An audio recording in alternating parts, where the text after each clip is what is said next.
welcome to the newsroom. Breaking this hour, day 3 of the US-mediated peace talks between Washington and Kyiv is underway as both sides meet again to push forward a framework aimed at ending the war in Ukraine.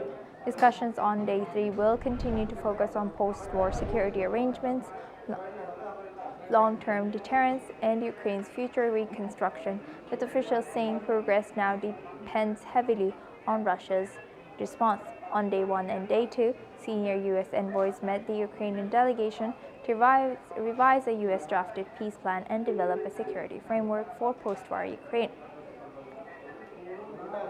Though major obstacles still remain, including territorial control and binding security guarantees. French President Emmanuel Macron says he will meet Ukrainian President Volodymyr Zelensky, Britain's Prime Minister Keir Starmer, and German Chancellor Friedrich Merz in London on December 8th to review US-led talks and to push pressure on Russia amid ongoing talks. Now joining me is my colleague Meher Khurana. Meher, what more can you tell us about the peace talks taking place?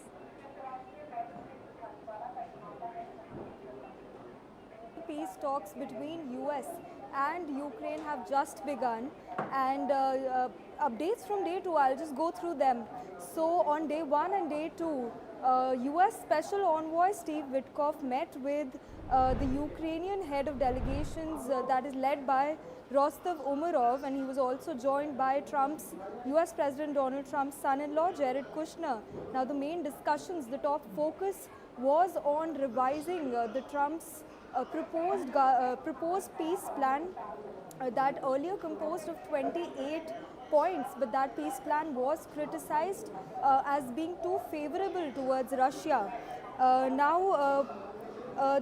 The talks on day 1 and day 2 mostly focused on revising the security framework towards Ukraine and giving them security guarantees. Now this meeting has been said that it was very productive, and officials are also saying that they are making some real progress. After day 2, a joint statement was released by both sides, US and Ukraine, where they have said that progress has been made, but now the agreement is dependent on Russia's response. The talks between US and Ukraine come after Tuesday's talks between US Special Envoy Steve Witkoff, Jared Kushner, and Russian President Vladimir Putin, which took place in Moscow. Now, the Kremlin aide Yuri Ushakov had called those talks valuable, but has also said that no compromise was reached in those talks. Now, a lot of statements have come in. Now, Putin has accused the European leaders of hindering the peace talks that are taking place between the 3 nations. And Putin has just recently visited India. He was on his 2-day visit to India, where he has also acknowledged the efforts that US President Donald Trump is making towards ending the war in Ukraine. Now, Zelensky has welcomed the peace talks. He's also said that the revised plan looks better, and he said that he's still firm on the red lines, and the red lines, according to him, are the Donbass issue. Now, the Russian troops are being asked to are asking the Ukrainian troops to move out of Donbass, and Zelensky says that this region is a red line for them and they will not negotiate until this prospect is cleared. Now, Zelensky has also expressed his fear that US might lose interest in these peace talks that are taking place and might not act as a negotiator in the coming future. Now, on the other hand, the Ukrainian Foreign Minister has also accused Putin of wasting the world's time. Now, these are some strong statements that are coming in from the Ukrainian Foreign Minister. From the United States side, Trump has called the situation in Ukraine a mess, and he said that it's tough to negotiate, but he's trying his best at the same time. Meanwhile, on the ground, strikes are taking place almost every day, wherein Russia is targeting Ukraine's energy grid and infrastructure. And today as well, strikes took place, and Kiev's railway hub was damaged, and no casualties have been reported yet. And diplomacy is moving at a speed, and Washington is trying to deliver peace between both sides, Russia and Ukraine, and we'll bring you all the developments that take place in the peace talks coming forward. Over to you, Asma. Yes, indeed. With that, I would like to thank Meher for sharing that insight. Thank you very much. Now we move on to our next news. Ukrainian officials confirmed that Russia has launched a massive overnight drone and missile strike on Ukraine, targeting power stations, heating facilities, and railways across 8 regions.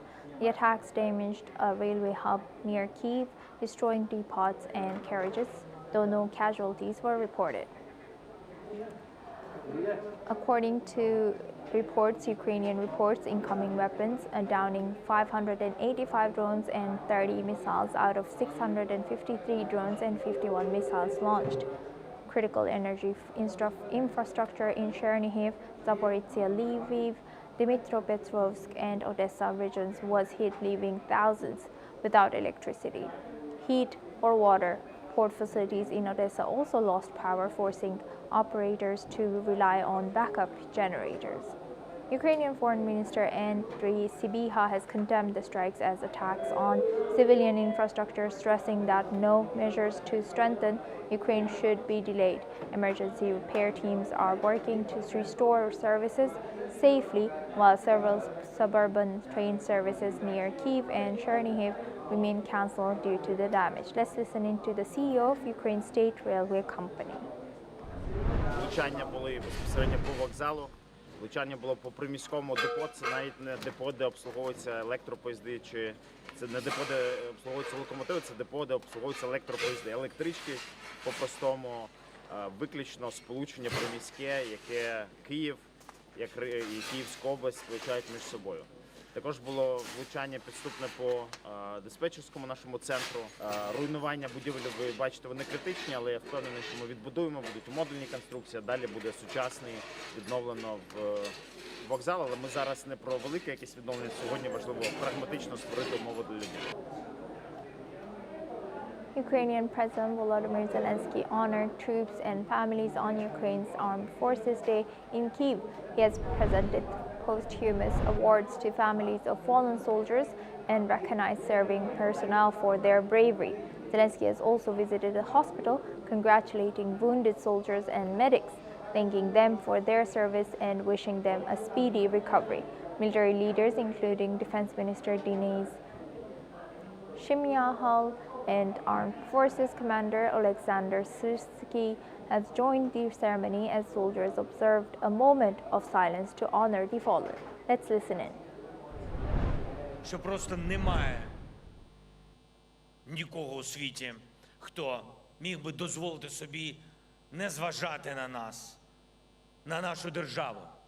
І навіть ті у світі, хто все ще не вірить в Україну, або просто недостатньо знає про нашу державу, все одно змушені рахуватись із тим, як відреагує Україна. Масштабної війни і після років гібридної війни, так що зараз це багато в чому взірець для небагато держав у світі мають таку вагу, ще менше, значно менше могли б реально вистояти проти таких ударів, таких ворожих ударів, штурмів, такої підлості, від яких Україна реально захищається щодня, захищається щоночі. The U.S. ambassador to NATO, Matthew Whitaker, has said that Russia and Ukraine are closer than ever to reaching a peace deal, even as fighting intensifies on the ground. Speaking at the Doha Forum, Whitaker has said that negotiations remain tough, but stressed all sides agree to nearly 4-year-old war that must end.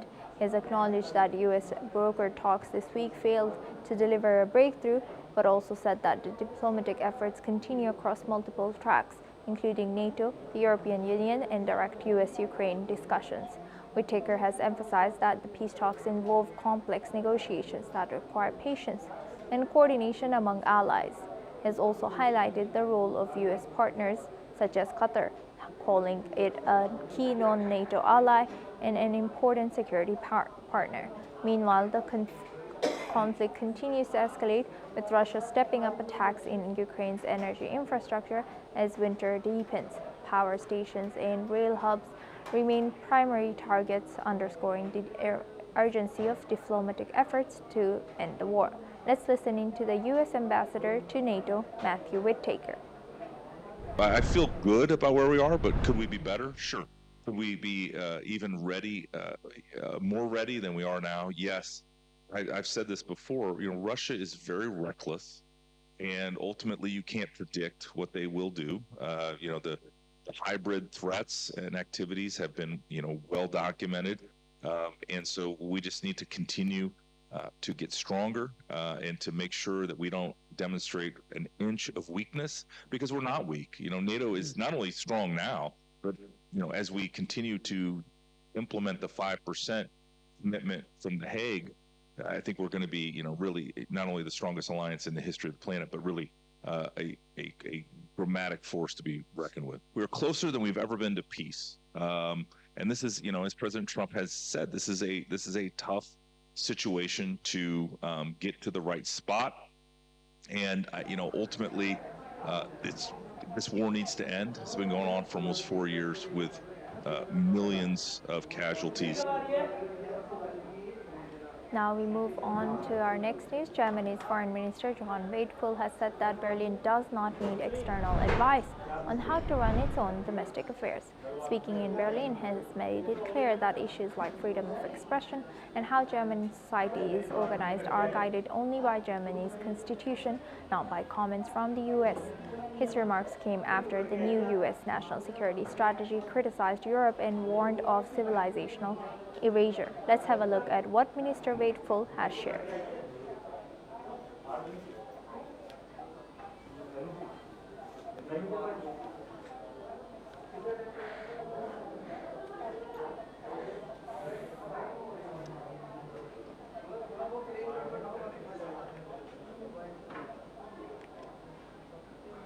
Moi, je suis plus venu parce que c'est ma passion, pas forcément parce que je vais me battre avec la Russie ou quoi que ce soit. Ça me regarde pas. Ça. Oui, bien sûr, ça me motive encore plus à savoir que j'ai des gens à aider, comme il y a des gens qui ont besoin de nous, quoi. Donc, ouais, ça me dérangerait pas de partir là maintenant à la guerre et d'aider mon pays. Moi, c'est parce que ça faisait un moment que je voulais faire le service militaire, mais ça n'existait pas avant. Enfin, en tout cas, il n'y avait plus depuis un bon moment. Et des amis m'en ont parlé comme quoi c'était revenu. Et donc, je me suis dit que c'était toujours intéressant de venir pour m'informer. Et parce que j'aimerais bien le faire aussi après mes études. Donc voilà. Le jeune qui est intéressé va avoir une formation militaire de 10 semaines, puis ensuite on lui donnera une formation spécialisée. Ça lui permettra d'exercer ou d'exécuter des missions sur le territoire national de sécurisation de sites ou autres au niveau de la Belgique.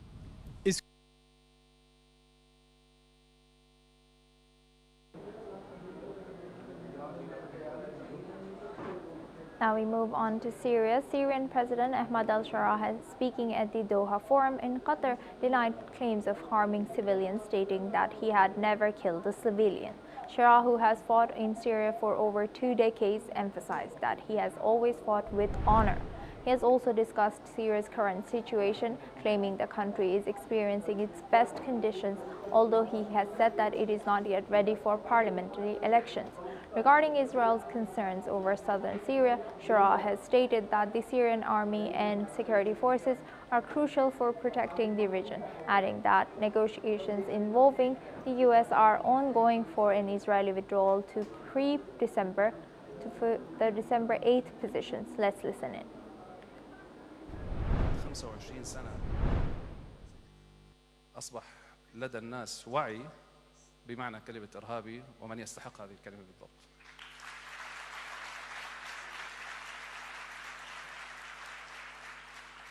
أما على الصعيد الشخصي فأنا لم أؤذي مدنيا على الإطلاق.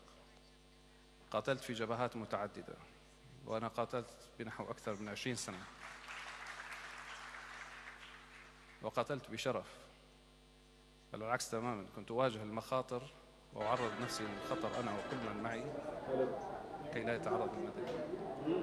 Now we stay in the Middle East. Turkey's Foreign Minister Hakan Fidan has said on Saturday that Hamas's disarmament cannot be the immediate priority in Gaza as mediators work to advance the second stage of peace deal for the war-torn Palestinian territory. Responding to questions about whether Hamas should give up its weapons, Fidan has argued that such a step is not realistic at this phase and must be sequenced properly within a broader political process. Let's listen in. At the peace plan for Gaza, there are phases, and now when we move up to second phase, hopefully we have to have certain things happen first. First of all, we need to, the Hamas is ready to hand over the administration of Gaza to a technical Palestinian committee, a political one. So the names are, I think, is already determined and handed over to the interested parties. So first of all, we need to see that the Palestinian committee of technical people are taking over the administration of Gaza. Then we need to see that the police force is being formed to police Gaza, again from the Palestinians, not Hamas, but non-Hamas Palestinians, vetted and trained, and they should be in place. When we first start talking about just only disarming Hamas at the first phase, I mean, it may not be a realistic and doable objective just a start. We first need to implement certain concrete steps. Now we stay in the region. Qatar's Prime Minister Sheikh Mohammed bin Abdulrahman Al Thani has described the US-backed truce in Gaza as being at a critical moment. Speaking at the Doha Forum, has said that the recent pause in violence is not yet a full ceasefire as Israeli forces have not fully withdrawn and stability has not returned, limiting movement in and out of Gaza. Al Thani has emphasized that mediators are pushing the next phase of the ceasefire forward, highlighting ongoing talks on US President Donald Trump's plan to end the two-year conflict. The plan proposes a temporary technocratic Palestinian government in Gaza, supervised by an international board of peace and backed by a multinational security force. Negotiators are still working to finalize the structure and mandate of the security force. Since the October 10th truce, Hamas has returned 20 hostages and 27 bodies in exchange for around 2,000 detainees. Violence has reduced, but Israel continues strikes and demolishes, with both sides blaming each other for violations. Let's listen into what the Qatari Prime Minister has shared. الحلول العادلة وحدها هي التي تصنع السلام المستدام وتمنع استمرار دائرة النزاع والانقسام. ويظل غياب المساءلة أحد أخطر مظاهر الاختلال في نظامنا الدولي، وهو ما يتجلى في منطقتنا فمعاناة الشعب الفلسطيني تحت انتهاكات صارخة للقانون الدولي والمآسي التي يشهدها السودان من مجازر وانتهاكات جسيمة تبرز جميعها أن تحقيق العدالة وحماية الحقوق شرطاً لا غنى عنه لصون استقرار المنطقة ومنع تفككها. وفي سوريا وبعد سنوات قاسية من غياب العدالة يمضي الشعب السوري في مسار يأمل أن يقوده إلى التعافي. Now we are at a critical moment. It's not yet there. So it's what we have just done is a pause. We cannot consider it yet a ceasefire. A ceasefire cannot be completed unless there is a full withdrawal of the Israeli forces, there is stability back in Gaza, people can go in and out, which is not the case. Now we move on to Egypt. Egypt's Foreign Minister Badr Abdelati has called for the urgent deployment of an international ceasefire monitoring force as part of the second phase of the Gaza peace plan, has said that monitors were needed as soon as possible because Israel was every day violating the ceasefire, stressing that only an impartial force on the ground could enforce the compliance. Spain has also echoed the statement. adding that every day dozens of innocent Palestinians are being killed. Let's listen in to both the leaders. Is to be deployed alongside what's called the yellow line in order to verify and to monitor the upholding of the ceasefire. The mandate should be, from our point of view, of a peacekeeping rather than peace enforcing, and this is very, very important issue. It is unacceptable that we have a ceasefire that is permanently being violated. We continue having every week several dozens of innocent Palestinians being killed. This has to stop. We need massive humanitarian assistance to be able to enter to the Gaza Strip, and we have to put UN agencies at the heart and at the center of the distribution that must be done with impartiality and independence. And we must make sure that the people of Gaza, as anyone else in the world, have normal and regular access to food. These remarks came amid rising regional alarm over Israel's stated plan for a year for a one-way opening of the Rafah crossing, which would allow Palestinians to leave Gaza but block their return and restrict humanitarian aid. Egypt, Qatar, and 6 other Muslim-majority countries have condemned this proposal, calling it a violation of commitments under the US-led peace framework. Now we move on to our next news. Turkish Foreign Minister Hakan Fidan has said that the United States, Turkey, and Syria are discussing ways to ensure PKK-linked Syrian Democratic Forces disarming peacefully. He has warned that the Syrian Democratic Forces appear unwilling to honor its agreement with Damascus. Let's listen in. Well, right now, the Americans, us, and Syrians are all together discussing about this, how to end peacefully without resorting any military means. As you know, in last March, there was an agreement signed by both SDF and Damascus government, and everybody is hoping that that agreement is honored. But the signals that we are getting that the SDF has no intention of honoring this agreement because they are in search of finding an alternative ways of just going around the agreement. Now we move the focus on to Asia. Early voting has begun for Myanmar citizens living abroad as the country prepares for elections widely criticized by the international community. A few dozen voters cast their ballots at Myanmar's embassy in Bangkok, Thailand, marking the first day of polling for overseas citizens. The vote comes nearly 4 years after the military seized power in a 2021 coup, toppling the elected government and plunging Myanmar into the many-sided civil war. Since then, fighting between the junta and resistance forces has displaced hundreds of thousands of people, while international observers say conditions for a free and fair vote remain absent. Let's listen in to what some early voters have shared.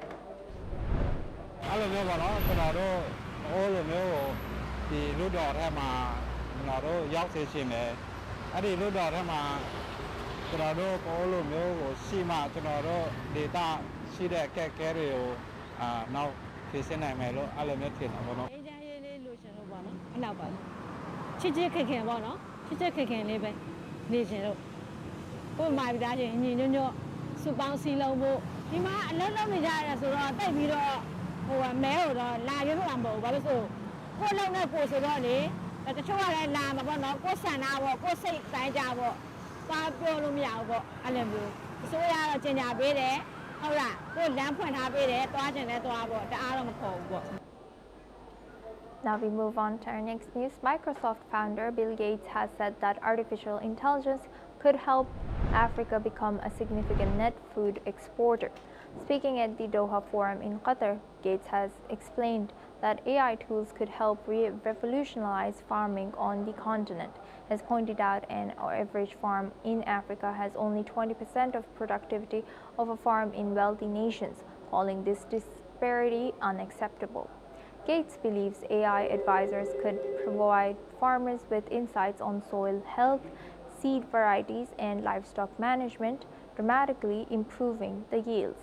He has also proposed offering cloud-powered AI services for free, though partnerships with wealthy countries and foundations to make these visions a reality. Let's listen into what he has shared. Even though so many people work in agriculture in Africa, the continent is a net importer of food.